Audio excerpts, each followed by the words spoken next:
Halo guys, perkenalkan nama aku Aldi Ardiana dari Prodi Manajemen Fakultas Ekonomi dan Bisnis. Di sini aku mau mereview buku Sangkuriang Sakti. Buku ini adalah buku cerita rakyat.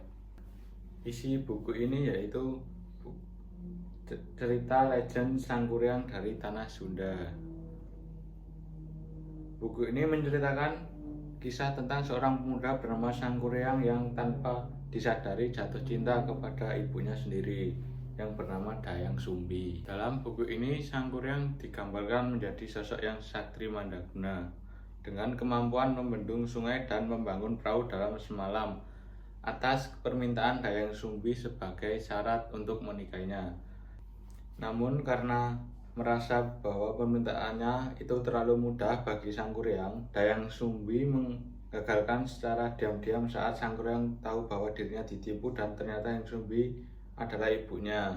Ia murka, amarahnya menyebabkan terjadinya gunung dan danau yang menurut legenda dipercaya sebagai asal mula Gunung Tangkuban Perahu di Jawa Barat.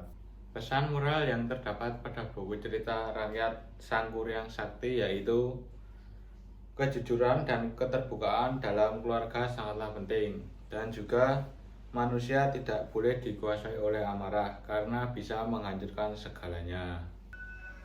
Kelebihan dari buku cerita Sangkuriang Sakti ini yaitu cerita ini merupakan salah satu cerita rakyat yang legendaris yang perlu dilestarikan, dan juga ini cocok untuk sebagai bacaan pembelajaran karakter di sekolah-sekolah dasar. Kekurangan dari buku Sangkuriang Sakti ini yaitu alur cerita yang mungkin terlalu pendek dan pendalaman karakter yang kurang, sehingga untuk pembaca yang mencari cerita kompleks, buku ini sangat tidak rekomen untuk kalian.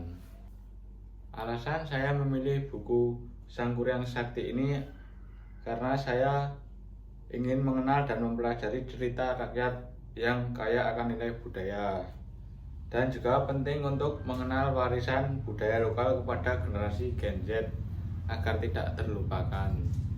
Cukup sekian review buku cerita Sangkuriang Sakti ini. Aku Aldi Ardiana dari Fakultas Ekonomi dan Bisnis Prodi Manajemen pamit undur diri. Dadah. Aku mau tes